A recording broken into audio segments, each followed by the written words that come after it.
Normalized Cell came about from questions that we were getting from the owners, the operators of the facilities, and a nationally recognized architecture firm that asked us to take a narrative that they had regarding a more normalized environment and change it into a real product that we could deliver to project sites that could solve some solutions that we have with rehabilitating, maybe a better learning environment for inmates.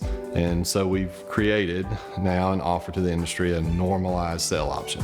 So the differences in the normalized cell as compared to many of the cells that we provide for jails and prisons start with some of the finishes and some of the textures, with the premise that we're going to create a more conducive environment for learning and rehabilitation. We're able to offer multiple colors, different textures, a softer but secure furniture exemplified by the Norix line of furniture that you'll see. This is a prefabricated modular cell from SteelCell of North America.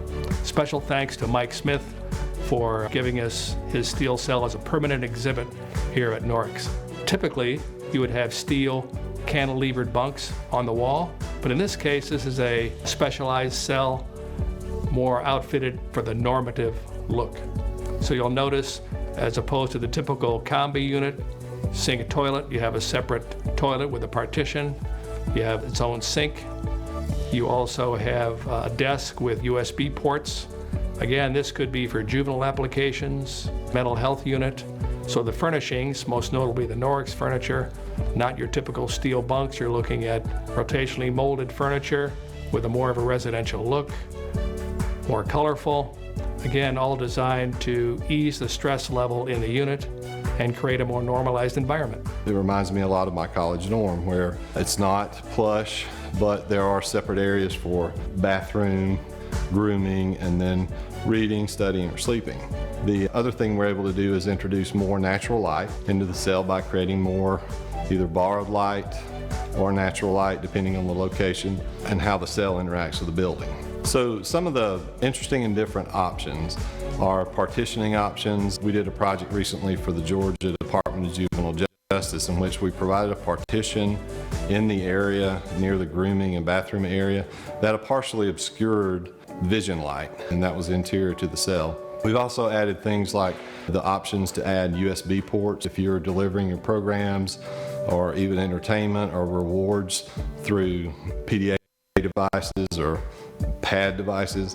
We've been able to do things with texture, color of the doors, like providing a security door with narrow jam-mounted lock that may be treated so it looks like a wooden door. In addition to that, we've started to do some new things with accurate controls and address the light temperature that's available in the cell, so we can have a bluer light or a whiter light or a more yellow light.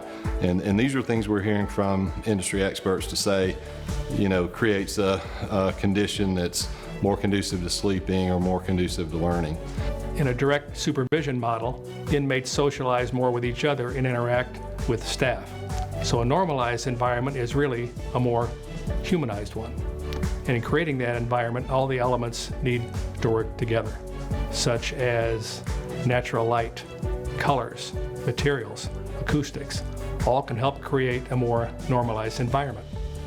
And that, coupled with education and programming, can help create a restorative environment.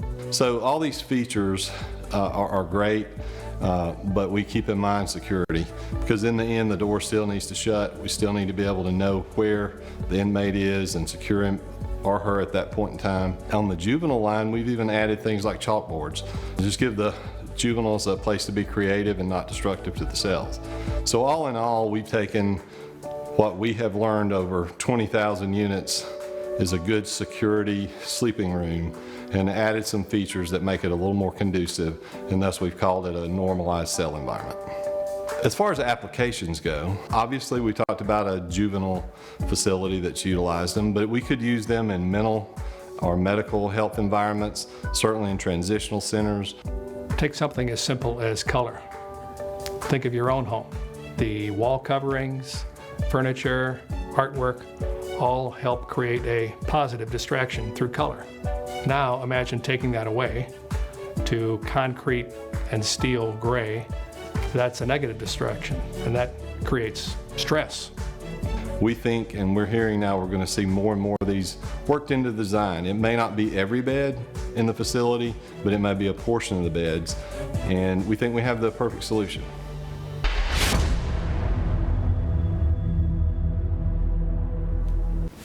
All right, gentlemen, that was a great presentation on the Normalized Cell.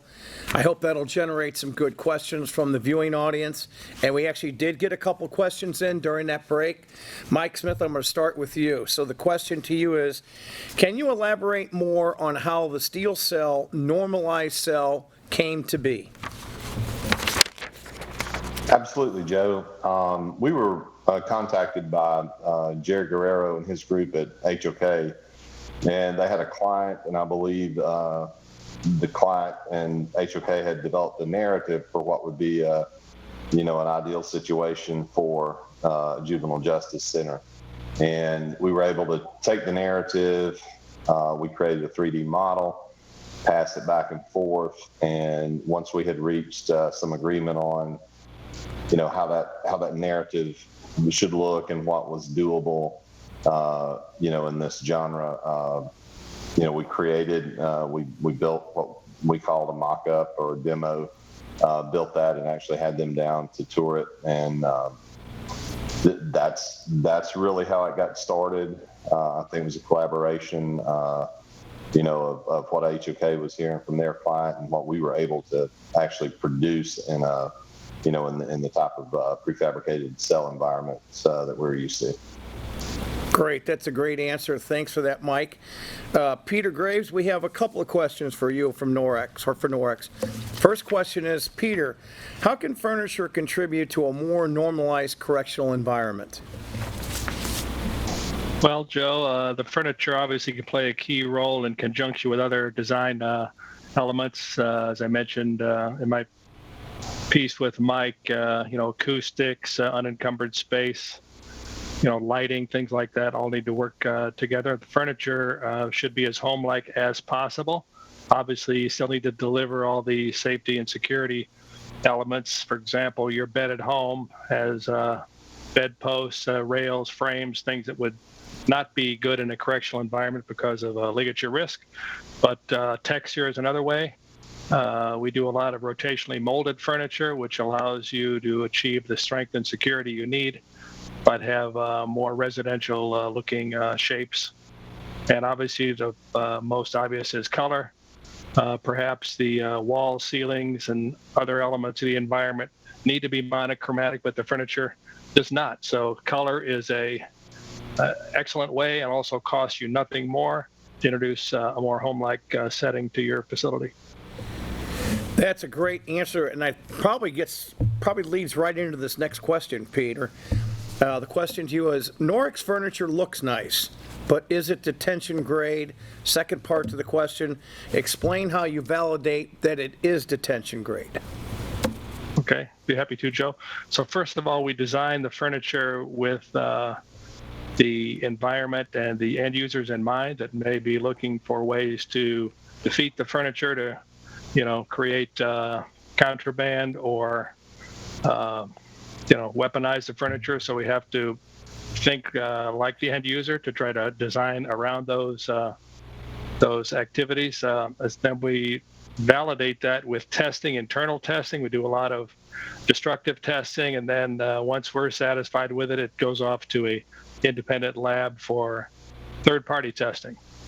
Not only impact testing, static load testing, but obviously has to pass all the required code elements such as TB 133 for fire resistance. We also have Healthier Hospitals, which is a related accreditation, and we're Green Guard certified for indoor air quality. So all these things are U.S. standards. Sometimes imported products may be tested to their own certifications, which are not U.S. standards. So obviously we comply with all U.S. standards for furniture.